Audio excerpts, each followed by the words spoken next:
sonrisita. Alquilamos un patinete de esos de playa y llegó un temporal. Y cuando llegamos a la playa ya no era 1991, era 2022. Hemos viajado en el tiempo. ¿En España eso se puede hacer?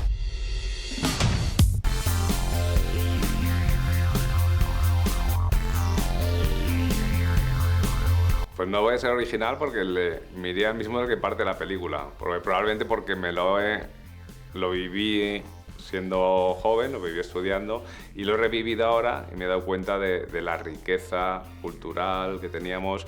Hubo un cruce era un cruce de caminos, ¿no? Veníamos de unas tendencias musicales, cinematográficas, muy marcadas y de pronto a partir del 90-91 se empezó a hacer de todo y de forma muy desinhibida. Y yo creo que es un buen año para alguien que quiera vivir no un año marcado por una tendencia, sino un batiburrillo de cosas bastante ricas.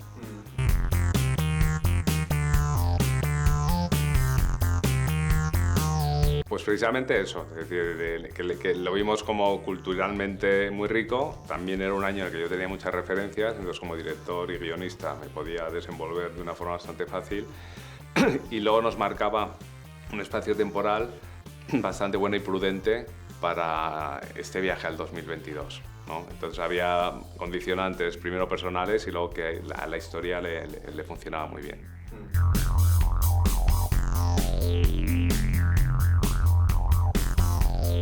Pues afortunadamente con un equipo maravilloso que tengo musicalmente, con Juanjo Javier, que es nuestro supervisor musical, estuvimos dando vueltas, tenemos también un pasado, en la vida tenía un grupo, yo también, entonces empezamos a pensar en referentes, nos vino también gente muy cercana, pues de Bunbury, Enrique, que también es paisano mío, pues he tirado de muchas cosas cercanas y de muchos elementos comunes, ¿no?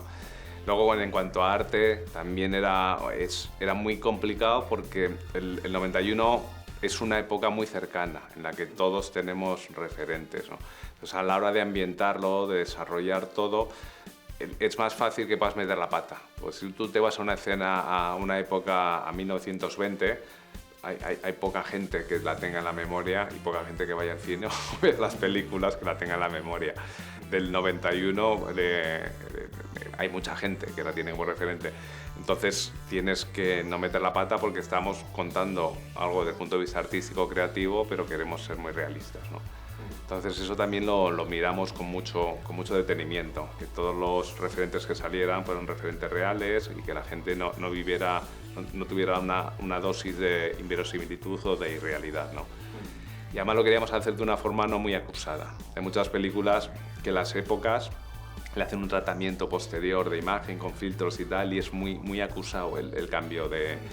Nosotros lo hicimos a través de la gama cromática de los colores, porque queríamos que el espectador, cuando estuviera en el 91, en el 2022, lo sintiera, pero probablemente no se diera cuenta que habíamos hecho.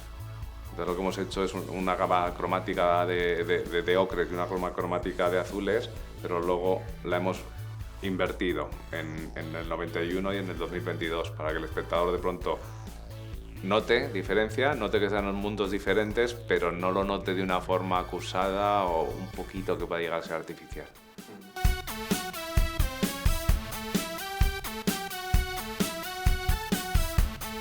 Buscábamos las características o los hechos que más contrastaran con el 91, ¿no? Le hemos trabajado mucho pues, con el papel de la mujer, cómo era la mujer en el 91, cómo se vestía y cómo era la relación en el 2022. Hemos jugado pues, con esta nueva generación Z que te habla de una forma que muchas veces hay gente mayor que no entiende ese vocabulario, que eso no había ocurrido durante muchos años, incluso alguna década. Es decir, eso está ocurriendo ahora, ¿no? Pues ese tipo de cosas, la familia, cómo es la familia y cómo era antes. Pues cogimos los elementos, digamos, donde podíamos hacer más giros emocionales, más drama, más comedia y a partir de ahí empezamos a construir el guión.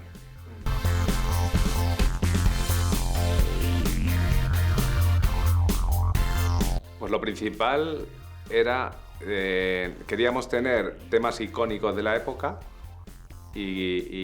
pero en uno de ellos queríamos actuar, intervenir para que cómo sería algo tan icónico como Malos tiempos para la lírica de Golpes Bajos transformado en el año 2022, ¿no? Y ahí he tenido la ayuda primero de Juanjo Javier de nuevo, nuestro supervisor musical, pero el productor es una pieza clave, el productor es Alice. Alice para mí es uno de los mejores productores que hay en este país, y no en este país, sino pues es una persona que está trascendiendo. O sea, el año pasado ganó creo que 3 Grammys, o sea que es un señor. Y entonces empezamos a hablar con él, con la suerte de que cuando hablamos con él nos dijo: Malos tiempos es una de mis canciones favoritas. Y digo, pues, ¿me la puedes hacer como sonaría hoy en día? Y a partir de ahí él hizo una intervención buenísima sobre la canción, creo que está de maravilla. Y lo que nos gustaba era darle la vuelta y que no fuera una voz masculina, sino buscar una voz femenina, ya para terminar de hacer el juego, ¿no? Por la transformación un poco también desde el punto de vista creativo y desde el punto de vista de cómo la mujer está hoy en día pues, estando en posiciones tanto creativas como ejecutivas, como tal, que en el año 91 no estaba. Por eso queríamos darle esa voz femenina, pero sin perder la lírica de esa canción que tenía Golpes Bajos, ¿no? Que tenía Germán Copini, Teo Garral haciéndolo, y la voz que más se nos ajustaba a eso era la de Amaya.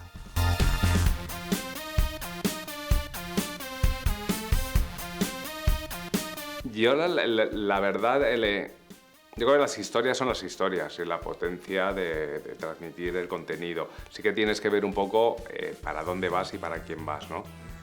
Lo bonito de esta película es que nace desde Estados Unidos.